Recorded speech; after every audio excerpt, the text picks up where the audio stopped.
Hello everyone, welcome to Naira study. आप सब कैसे हैं? आई होप कि आप सभी बहुत अच्छे होंगे और बहुत अच्छे से एग्ज़ाम भी दे लिया होगा। आज रिलैक्स फील कर रहे होंगे क्योंकि आज आप लोगों के एग्ज़ाम जो थे वो तो हो गए कंप्लीट। ठीक है, तो कल से आप लोगों के क्लासेस स्टार्ट हो जाएंगे। तो इसलिए आप लोग अगर चैनल पर नए हैं तो चैनल को सब्सक्राइब ज़रूर कर लीजिएगा और बेल आइकन को भी ज़रूर प्रेस कर लीजिएगा, क्योंकि हर एक क्लास आप लोगों के लिए बहुत ज़्यादा इंपॉर्टेंट हो जाता है। क्योंकि तैयारी अगर आप पहले से करते हैं तो वो आप लोगों को बहुत ज़्यादा बेनिफिट देती है ना। अब आपने देख लिया प्रीवियस ईयर तो आते ही आते हैं, यानी कि आपको सेफ जोन में तो कर देते हैं, लेकिन आपको अच्छा परसेंटेज लाने के लिए आपको स्टार्टिंग से ही तैयारी करनी रहती है।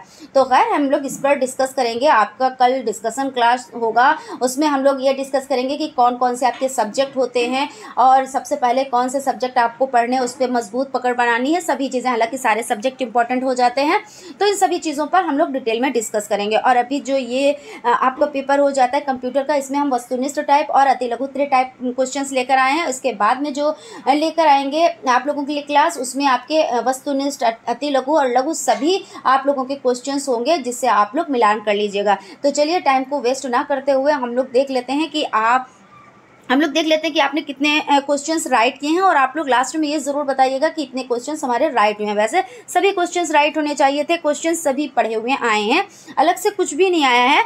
तो आप देख लीजिए, यहाँ पे आपका फर्स्ट नंबर का जो क्वेश्चन हो जाता है वो हो जाता है, वर्तमान में कंप्यूटर में कौन सी नंबर प्रणाली प्रयुक्त की जाती है।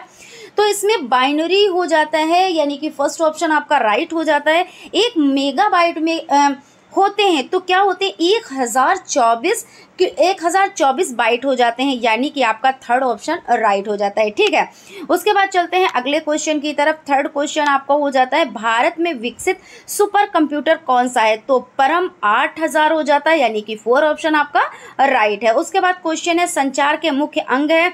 तो माध्यम, रिसीवर, प्रेषक, ये सभी हो जाते हैं। इस तरह से आपका 4 ऑप्शन जो है वो राइट है। 5th नंबर क्वेश्चन देख लेते हैं, विकिपीडिया है। तो विकिपीडिया क्या है, एक ज्ञानवर्धक वेबसाइट हो जाता है, यानी कि फर्स्ट ऑप्शन आपका राइट है। ठीक है, तो आई होप आप लोगों ने पांचों क्वेश्चंस जो हैं वो आपने राइट ही टिक किए होंगे। बाकी आप लोग कमेंट में ज़रूर बताएंगे, कमेंट करके कि आपके कितने क्वेश्चन राइट हुए हैं। भाई आप लोग तो पेपर तो भेजते नहीं हैं, है ना। हमारे फर्स्ट सेमेस्टर वाले जितने बच्चे थे उन लोगों ने भाई भेजा, और हमने क्या किया, हमने सोल्यूशन भी उन लोगों को फटाफट से दिया था। लेकिन भाई आप लोग नहीं भेज रहे हो, चलिए कोई बात नहीं, आज तो आप लोगों के हो ही गए हैं एग्ज़ाम। लेकिन हमने क्या किया है, अगर चाहते तो हम हैंड राइटिंग नोट्स ला सकते थे, लेकिन उसके लिए हमें चाहिए था टाइम। ठीक है, तो अब जो आपका सोल्यूशन होगा भाई वो हम हैंड राइटिंग नोट से लेकर आएंगे, तो उसमें आप मिलान कर लीजिएगा। और आपने भाई पेपर नहीं भेजा, और उर्दू का भी हम कह रहे हैं कि उर्दू का आप पेपर भेज दें। जिनके पास उर्दू थी तो हम उसका भी सोल्यूशन आपको दे देते हैं। तो भाई अगर आप भेजेंगे तो हम उसका सोल्यूशन ज़रूर कराएंगे, है ना। अब आपकी मर्ज़ी पे डिपेंड है, और हमको पेपर ही नहीं मिलेगा तो हम सोल्यूशन कैसे करेंगे, है ना। कैसे हम आप लोगों को बताएंगे कि आपने कितने क्वेश्चन राइट किए हैं या कौन कौन सा राइट था, हम तो नहीं बता पाएंगे जब तक हमको पेपर नहीं देखने को मिलेगा। खैर चलिए कोई बात नहीं है, वो तो आपकी मर्ज़ी पे डिपेंड है। अब देख लेते हैं जो अति लघु टाइप में कुछ क्वेश्चन यहाँ पे हैं, और कुछ क्वेश्चन हम आपको बता देंगे कि ये भाई क्वेश्चन आए थे। तो इन क्वेश्चंस पे आप लोगों ने क्या लिखा है। ठीक है, तो सीपीयू का पूरा नाम तो सेंट्रल प्रोसेसिंग यूनिट हो जाता है। शैक्षिक रेडियो की विशेषता बताएं। भाई रेडियो से क्या होता है, आपको ज्ञानवर्धक चीज़ें मिलती हैं, है ना। ये मीडिया टाइप का होता है। सुपर कंप्यूटर के 2 उपयोग लिखिए।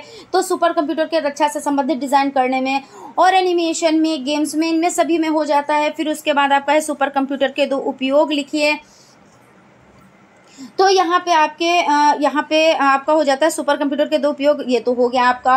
फिर उसके बाद है ROM, रोम का फुल फॉर्म तो रीड ओनली मेमोरी हो जाता है। और उसके बाद आपका एक क्वेश्चन जो आया हुआ है, एक क्वेश्चन आपका हो जाता है, साइबर सुरक्षा को परिभाषित कीजिए। तो साइबर सुरक्षा पे देखिए हमने बहुत ज़्यादा डिटेल में डिस्कस किया था कि साइबर सुरक्षा में क्या होता है कि हमारे साथ गलत हो जाता है, फ्रॉड हो जाता है। अगर हम सुरक्षा नहीं करते हैं तो डेटा को बचाना हो जाता है, और भी चीज़ों पर अपने एक सुरक्षा करना हो जाता है। तो आप लोग इस तरह से लिख सकते थे, क्योंकि साइबर क्राइम बहुत ज़्यादा हो रहे हैं और होते हैं। तो आप लोगों को क्या 1 नंबर में लिखना है, तो आप फटाफट से अगर थोड़ा सा लिखे होंगे तभी आपका वो सही होगा, आपको 1 नंबर प्रोवाइड होगा।